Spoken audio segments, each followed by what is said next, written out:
Brasil, 1958. A indústria automobilística lança o primeiro carro. João Gilberto grava o primeiro disco. Nasce a bossa nova. O povo se diverte com as chanchadas da Atlântida. Adalgisa Colombo vence o concurso Miss Brasil. A tenista Maria Esther Bueno vence o torneio de Wimbledon. O país está feliz.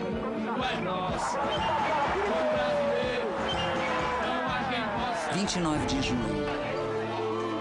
Rua Miguel Lemos. Um grupo de jovens torce pela seleção brasileira na final da Copa do Mundo. Naquela época não tinha televisão, né? A gente assistia o jogo na porta do bar, com um alto-falante grandão que instalavam lá, e a gente ficava ouvindo o jogo ali, comemorava ali. Tudo que acontecia no Rio acontecia em Copacabana. Os grandes prédios, as grandes referências da cidade de charme, glamour, né? A alta sociedade estava toda instalada em Copacabana. Copacabana é o grande cenário, a grande cena carioca onde as coisas acontecem. E quase todas aconteceram para o bem, em 58. Calcanhar para Zagallo, Zagallo prepara-se, tem Pelé, levantou, Pelé entrou de cabeça para o árbitro e gol! O Brasil vence a Suécia por 5-2 e pela primeira vez é campeão mundial de futebol. Abraçam-se os cronistas, abraçam-se no centro do campo. Brasil, campeão do mundo, vitória de 5-2. E na minha chegada, na minha rua,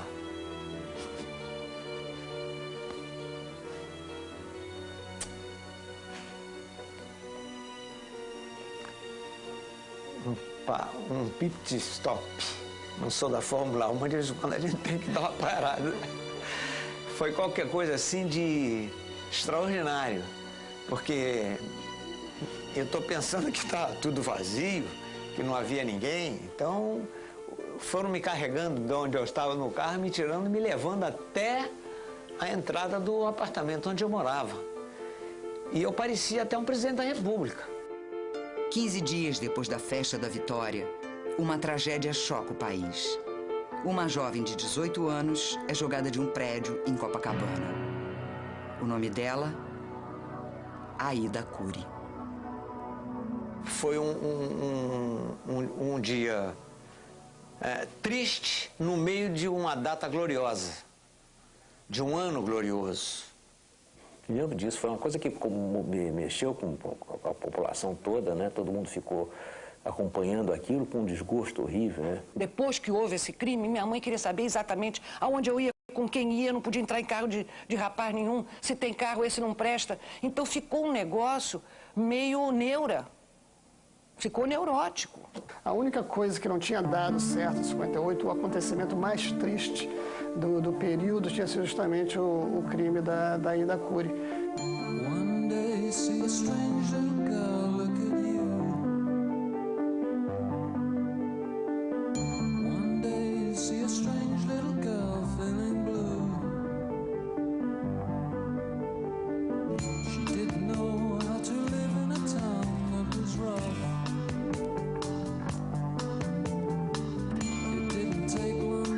She knew she'd had enough.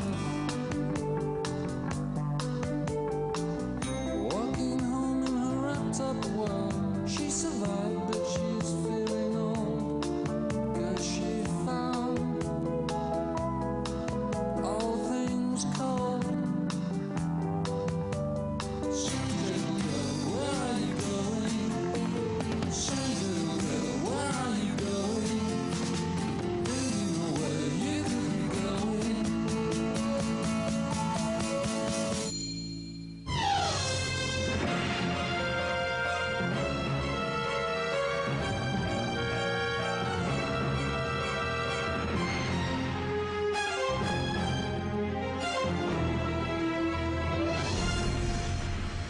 Boa noite.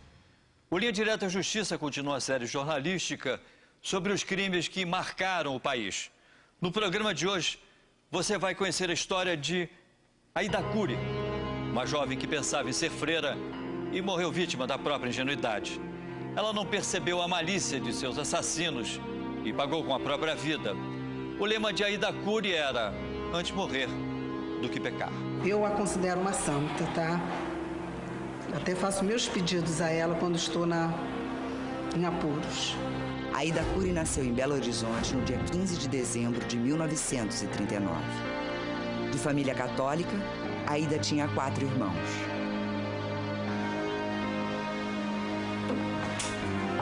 Aos 4 anos, Aida se torna órfã de pai.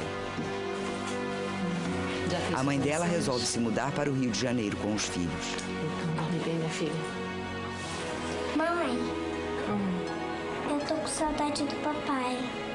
Ele nunca mais vai voltar? Ele tá lá em cima olhando por nós. Ele tá no céu? Isso. Junto com Jesus? Então eu vou encontrar com ele? Todos nós vamos nos encontrar com ele, se Deus quiser. Vai, dorme bem e sonha com os anjos. Pensa, mãe. Que Deus te abençoe. Sem condições de criar a menina, a mãe de Aida é obrigada a pôr a filha num colégio interno, o Educandário Gonçalves de Araújo, no bairro de São Cristóvão. Aida tem 6 anos. Mãe, mas por que eu vou ter que ficar aqui sozinha? Minha filha, eu já te expliquei, não foi? Mamãe tem que trabalhar, mamãe não tem com quem deixar você. Seus irmãos não estão no seminário em São Paulo? Então. Mas é que eu... Escuta. As freiras são muito boazinhas e elas vão cuidar muito bem de você. Você vai fazer muitas amiguinhas. E eu vou vir te visitar uma vez por mês. Tá. Certo? Eu te amo. Agora vai. Fica com Deus. Vai.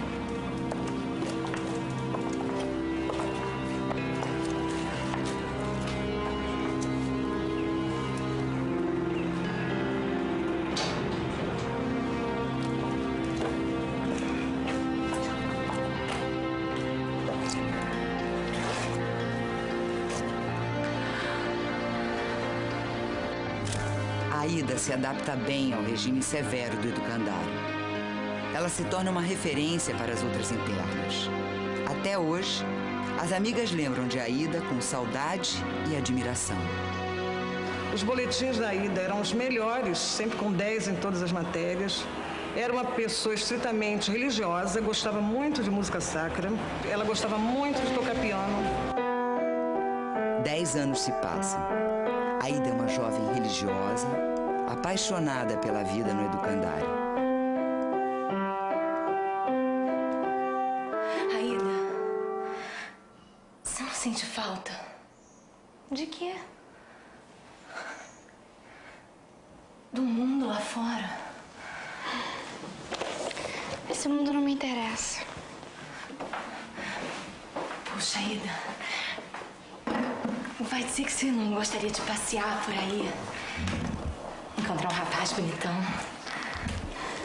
Não. Credo. Você não pensa em casar? Em ter filhos?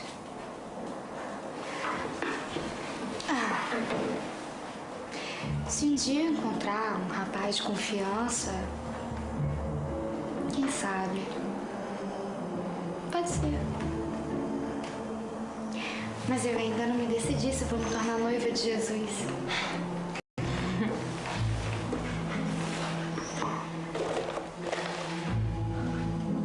É porque naquela época as meninas tinham essa coisa da Cinderela, que ia chegar um príncipe encantado e que ia resolver toda a sua vida, ia te levar para algum lugar e você ia ser feliz para sempre.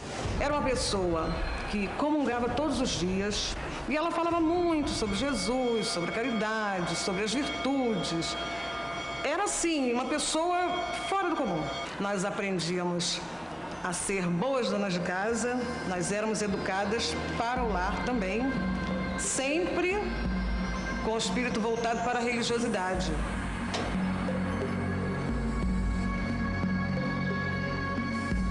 Em 1958, Aida volta ao convívio com a sociedade depois de 12 anos vivendo como interna.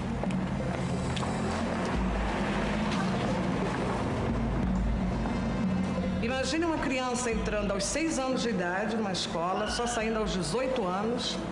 Que experiência ela teria do mundo? Nenhuma. Mãe!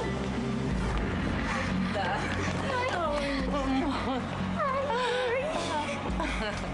Eu tô tão feliz. Tão feliz. Tô assustada. Não, minha filha, não se preocupa. Agora nós vamos viver juntas pra sempre. Aida vai morar com a mãe e 2 irmãos num apartamento neste prédio, no bairro da Gávea. Aida ajudava a mãe nos afazeres domésticos, mas ao perceber que a família estava em dificuldades financeiras, ela decidiu arrumar um emprego. Para ter mais chances de conseguir um bom trabalho, Aida começou a estudar inglês e datilografia. Os 2 cursos de Aida são no bairro de Copacabana, o bairro onde as turmas de rua se reúnem. A mais famosa delas é a turma da Miguel Lemos. A turma tranquila, não tinha tóxico, não tinha ambiente de perversidade, não tinha nada. Pessoas de tipo João Saldanha, o tipo Armando Nogueira, tipo o Sandro Moreira, que frequentavam a Miguel Lemos, que nós dizemos, para carregar a bateria. Na mesma rua, existe uma outra turma, os Playboys. Então, aquela influência nossa era um outro caminho. E a dele já era mais o negócio do Elvis Presley, o negócio da juventude transviada, do Jane Dean, aquela coisa, né? Era uma juventude mais rebelde, né? A Bossa Nova, na verdade, era uma juventude comportada. No meio desta juventude rebelde, 4 nomes vão estampar as páginas policiais ao serem acusados num crime monstruoso. Ronaldo Guilherme de Souza Castro. O Ronaldo era um jovem de 19 anos, boa pinta para a época. Cássio Murilo Ferreira da Silva, 16 anos. A mãe dele trabalhava no Ministério da Indústria e Comércio e o padrasto dele era um homem de bem, um homem sério. Manuel Antônio da Silva Costa, 18 anos. Meu constituinte, coitado, aplicaram esse epíteto de playboy sem vintém, porque realmente ele não tinha vintém e também não era playboy. E o porteiro, Antônio João de Souza, 26 anos, que trabalhava num prédio onde aconteceu o crime. Os jovens Cássio e Ronaldo tinham algumas coisas em comum. Eram ricos, péssimos alunos na escola, gostavam de colecionar garotas. Ronaldo era o mais sedutor.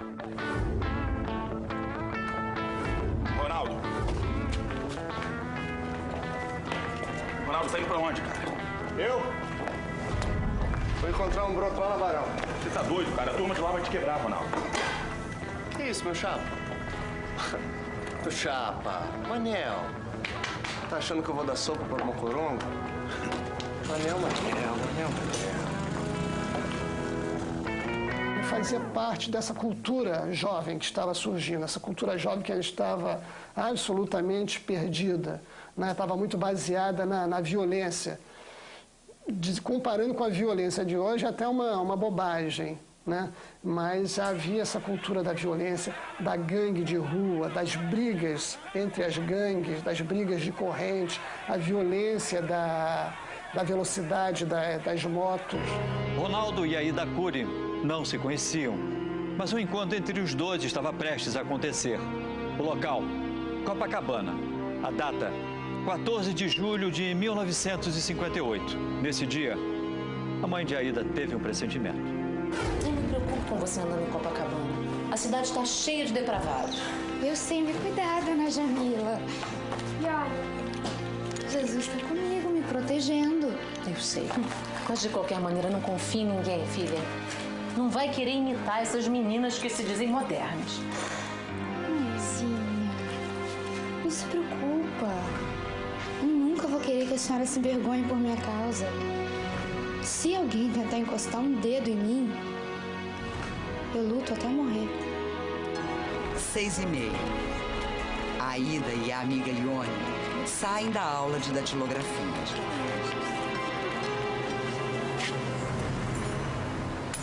Ei, garoto. chaveiro de vocês caiu. O chaveiro de vocês, aqui. É seu? Não, não. Meu também não. Ah, não? Ah, então não deve ser meu. Eu sou tão distraído, sabe? Eu tenho tantas chaves que às vezes até eu mesmo me confundo. Vocês estão indo pra onde? Eu vou levar minha amiga no ponto de lotação. Não, que absurdo. Um broto tão bonito andando de lotação. Eu levo você de carro, se você quiser. Quer? Não precisa. Qual o seu nome? O nome dele é Aida, o meu é Ione. Ronaldo. Muito prazer, Aida.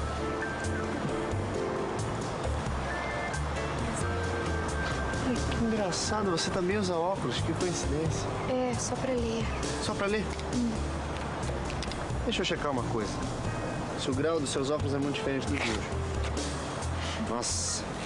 Que tal? Gostou? Eu não vejo nada. Eu não vejo nada. Garotos, esse é um amigo meu, Manuel. Manuel, Aida, Ione, Manuel. Tudo bem? Como vai? Como vai? Tudo bem? Ione. Sabe que eu adoro esse nome? Ione. É mesmo? É. Você gosta de pipoca? Adoro. Vamos ver aqui. Você tem uma aliança? Que bonita a sua aliança. É de compromisso? Posso ficar de pé? Você sabe que a minha mãe tinha uma aliança igualzinha a essa? Que coincidência, não é coincidência? A Ida já tá ficando tarde, é melhor a gente ir embora. Vamos. Mas ele tem que devolver minha aliança e meus óculos. Ah, não. Eu só devolvo depois que você me falar um pouco mais sobre você. Faz isso, por favor. Faz isso. Eu faço sim. Eu faço porque eu sou muito mal. Olha, Ione, se você quiser, eu posso te acompanhar até o ponto. Aida, eu vou embora. Não, Ione, espera um pouco, por favor. Eu tenho que levar meu irmão na casa da minha tia, eu não posso me atrasar. Devolve as minhas coisas, por favor. Eu já disse que eu devolvo, claro que eu devolvo. Mas só depois que você me falar um pouquinho mais sobre você.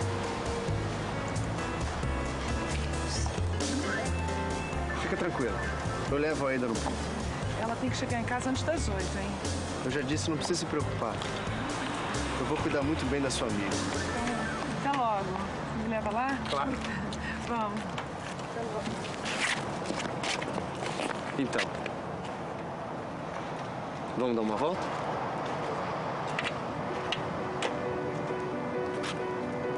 Vamos? Por favor. Por que não? Por que não? Hoje em dia, uma menina de 12 anos, ela é muito mais alerta do que uma de 20 daquela época.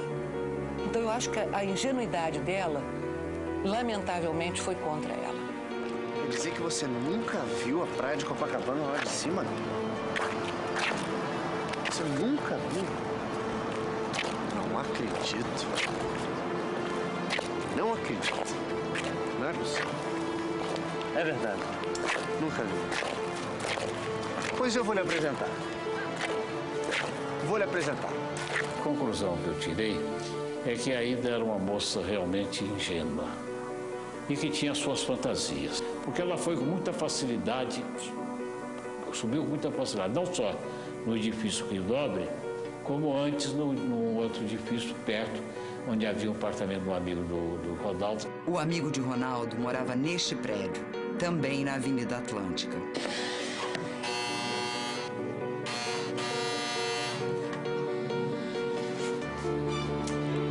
Acho que não tem ninguém em casa.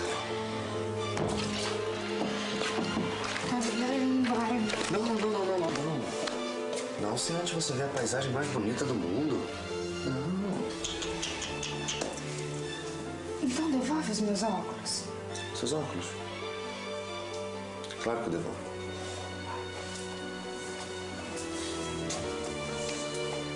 Não. Aliança ainda não. Ainda não. Vamos. Você vai gostar. Por quê? Tudo motel era fechado lá. Promotoria pública fechava o motel. Então, o único local era aquele. Ronaldo e Aida encontram com Manuel. Manel, a garota tá no papo, eu só tô precisando de um lugar. Você é amigo do Cássio, né? Sou. Seguinte, consegue pra mim a chave daquela cobertura que tá em obra no prédio dele? Ih, Ronaldo. Manel. Ô, Ronaldo. Manel, se ele conseguir a chave com o porteiro, todo mundo vai poder participar da festa. Falei todo mundo. Cássio morava no edifício Rio Nobre, na Avenida Atlântica. O padrasto dele, um coronel do Exército, era o síndico do prédio. Ronaldo, Aida e Cássio se encontraram na portaria. Ronaldo continuava com a suposta promessa de mostrar a vista do mar a Aida, e ela parecia acreditar nele. O que você vai ver agora é a versão do Ministério Público que levou os acusados a serem condenados. Este é o prédio onde Cássio morava. A gente tem que subir pelos fundos. Poxa, cara, você quebrou uma milhão. A Aida nunca viu a vista lá de cima, né? Ah, é? É muito bacana. Pois é, pois é. Vale a pena. Foi o que eu disse pra ela. Não foi aí? Então. Bom, vamos. Você vai gostar. Eu juro. Por aqui.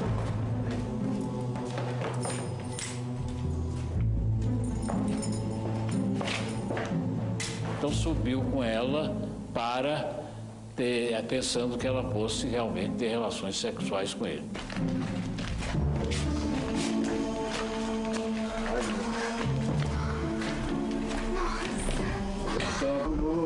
Nossa!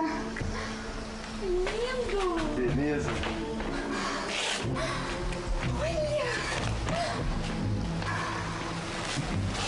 Ronaldo, eu tô descendo. Depois você devolve a chave pro porteiro, tá legal? Linda, né? Cássio vai até o elevador e aperta o botão do térreo. É a senha para que Antônio, o porteiro, suba. Muito. Porque o Ronaldo admite que realmente ele achava que ela ia ceder e ele procurou forçar. Para com isso! Me larga! Deixa de homem! Para, se afasta de mim! Que isso? Hein? Você tampou vir até aqui porque você sabia que alguma coisa acontecia. Não sabia? Você sabia, sim! Claro que você sabia! Olha aqui! Vocês são todas iguais! O que é? Tá se fazendo de inocente? Me larga! Vontade eu sei! Pelo amor de Deus, socorro! Pode gritar se quiser! Se quiser gritar, grita! Ninguém vai te ouvir agora! Você vai fazer o que eu quiser! Tira a roupa! Eu mandei tirar a roupa! Não! Tira a roupa! Vem tirar a roupa! Tira a roupa! Para! Socorro! Socorro! O crime da curra era muito comum, né?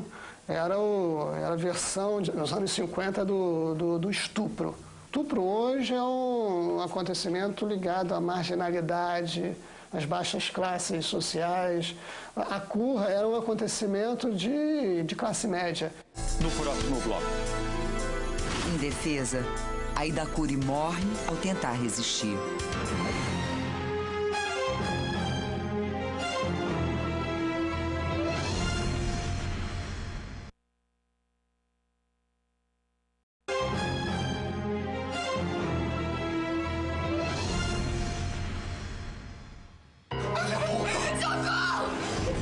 Cássio e o porteiro Antônio se juntam a Ronaldo na cobertura. Calma, garoto. Calma. Cássio Murilo, que tinha fingido que havia descido, que os havia levado lá, resolveu subir na esperança de ele, tomando aparentemente a defesa da moça, viesse ele a conseguir o que o Ronaldo conseguiu. Isso assim, deixa ele pra lá. Vamos se divertir você, vamos. Que vamos isso? se divertir, vamos. Que isso? Para! Ei, Ronaldo! Pelo amor de Deus! Pelo amor de Deus! Pelo amor de Deus! Tá gostando? Pelo amor de Deus! Tá gostando? Pelo amor de Deus! Ei! Pelo amor de Deus! Pelo amor de Deus! Pelo amor de Deus, me larga! Porra, me larga! Pelo amor de Deus! Não!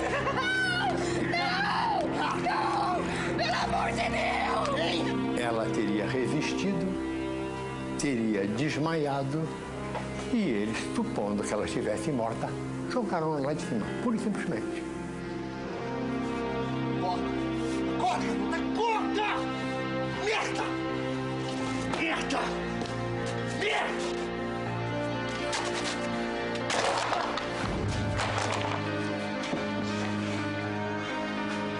Acho que ela tá morta. Deve ter batido a cabeça. E agora isso vai dar mó bode! O que a gente faz?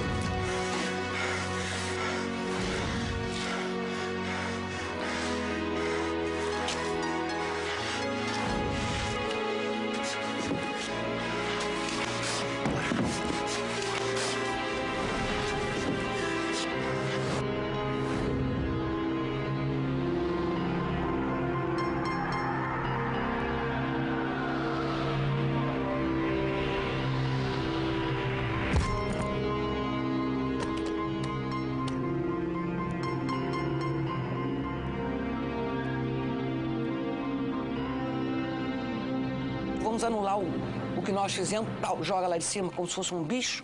Não, pelo amor de Deus.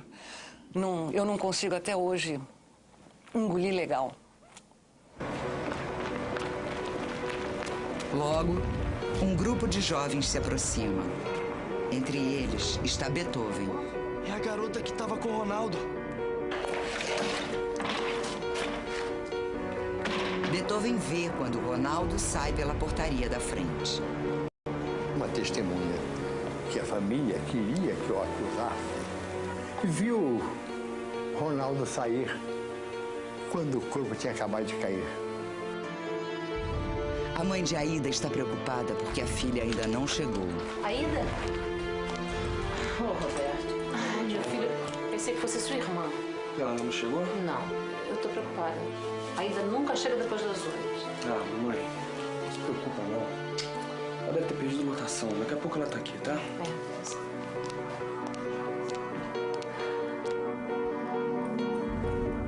Quase uma hora depois, chega o irmão mais velho de Aida. Aida? Oi, mãe, o que houve? Ai, Nelsinho, sua irmã. Nelsinho, sua irmã não chegou até agora. Mas ela não telefonou? Não, Nelsinho. Não disse nada, mãe? Nada. Vou procurar por ela. Fica tranquila, Vai, tá? filho.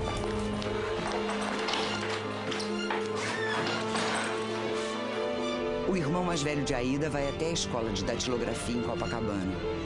Sem sucesso, ele decide ir até o Hospital Miguel Couto. Em vão.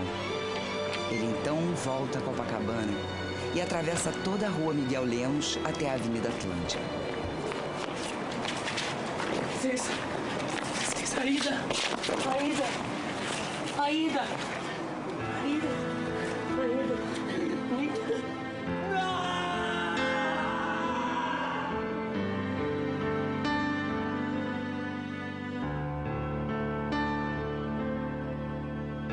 A polícia começou a investigar a hipótese de que Aida Cury teria se suicidado. A família e as amigas, que conheciam bem a personalidade dela, sabiam que isso era impossível. O repórter Hélio Rocha levantou uma nova suspeita. O Hélio Rocha, conversando com aquela garotada ali da Miguel Lemos, acabou sabendo de tudo, inclusive a cessão daquele terraço pelo menor Cássio Murilo. A polícia prende Ronaldo, Cássio e o porteiro Antônio. Mas logo em seguida, eles conseguem o direito de responder ao crime em liberdade. O depoimento de Beethoven serviu para derrubar o falso álibi de Ronaldo. Ronaldo disse à polícia que estaria como amiga na hora em que o corpo de Aida caiu. O álibi dele chegou a ser confirmado por Cássio e pelo porteiro Antônio, que afirmou ter visto apenas Aida e Cássio trocando carícias. Mas por que Cássio e o porteiro queriam proteger Ronaldo? O promotor Pedro Henrique explica o motivo. Só o Cássio poderia estar lá impunemente. Não compreendeu agora o problema? Ele era menor, logo não podia ser processado criminalmente. O sepultamento causa comoção nacional. O caixão de Aida Cury é levado pelas amigas do educandário. o caso ganha as manchetes dos jornais. O jornalista Davi Nasser promove uma campanha implacável contra Ronaldo e reportagens na revista O Cruzeiro. O jornalista era Davi Nasser, que agitou muita questão, não só porque eles são jornalistas combativos, mas também infere-se porque era uma moça também de origem árabe, quer dizer, isto deve ter influenciado. Ronaldo, o principal acusado, passa a ser conhecido em todo o Brasil. Mas todo mundo usou o óculos à la Ronaldo, como se usava na época. Porque à la, né, era uma época que o inglês ainda não tinha tomado conta do mundo, então era em francês que era bacana, né? Era a língua chique, era o francês. Então era assim, óculos à la Ronaldo, e todo mundo usava, a juventude, obviamente, né? O óculos escuros do Ronaldo era a síntese do rock and roll, da lambreta, né? Da vida na rua, das gangues, da briga de correntes entre os jovens nas ruas de Copacabana. O julgamento aconteceu quase 2 anos depois do crime. Apenas Ronaldo e o porteiro Antônio foram julgados. Ronaldo foi condenado a 37 anos e 6 meses de prisão. E Antônio a 30 anos. A opinião pública achou a pena pesada demais e os advogados de defesa recorreram. Julgados novamente, Ronaldo e Antônio foram absolvidos. Quando veio o terceiro júri, as pessoas já estavam desinteressadas. Em outubro de 1963, Ronaldo foi condenado a 8 anos de prisão. Antônio, que fugiu logo depois de ser absolvido, nunca mais foi encontrado para ser julgado. Se não me falha a memória, eu vi uma vez em que ele foi lá em casa me levar uma galinha de presente. Manuel foi condenado a 1 ano e 3 meses de prisão por crime contra os costumes. Cássio, que era menor, nunca foi julgado. Mas anos depois ele se envolveu num novo crime. Cássio matou um homem. Teresópolis, agosto de 1967. Cássio, a namorada e mais um casal de amigos são repreendidos por um vigilante. Opa! Qual o problema, meu chapa? O problema é que isso aqui é um condomínio particular.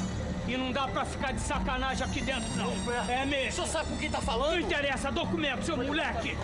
Documento, seu moleque. Olha aqui o documento. Olha o documento aqui, ó. Você quer o documento? Toma o documento. Olha o documento, ó.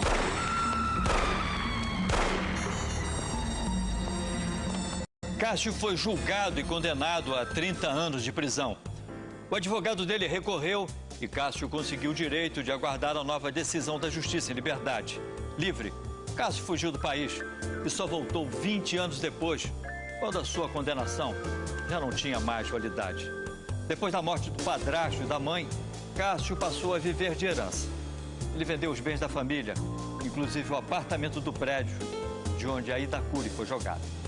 Hoje, Cássio, 62 anos, é evangélico. O filho dele é delegado de polícia. Hoje, Ronaldo, 63 anos, é dono de um posto de gasolina no interior do Espírito Santo. Casado, ele tem 2 filhos da idade que tinha a Ida quando foi assassinado. Na época do crime, o assassinato de Idacuri chocou as famílias e provocou uma mudança de costumes, ao ponto de muitos pais proibirem as filhas de sair com determinados tipos de jovens. Na enquete desta noite, nós queremos saber, passados quase 50 anos, você acha que hoje as mulheres são mais respeitadas ou menos respeitadas pelos homens? Opção A, mais respeitadas. Opção B, menos respeitadas. Acesse o nosso site na internet, www.globo.com/linha direta. Dê sua opinião. Daqui a pouco. A Idacuri deixa uma mensagem. Antes morrer do que pecar. E veja também, este homem é acusado de matar 2 irmãos que se recusaram a ter relações sexuais com ele. Graças à sua denúncia, ele agora está preso.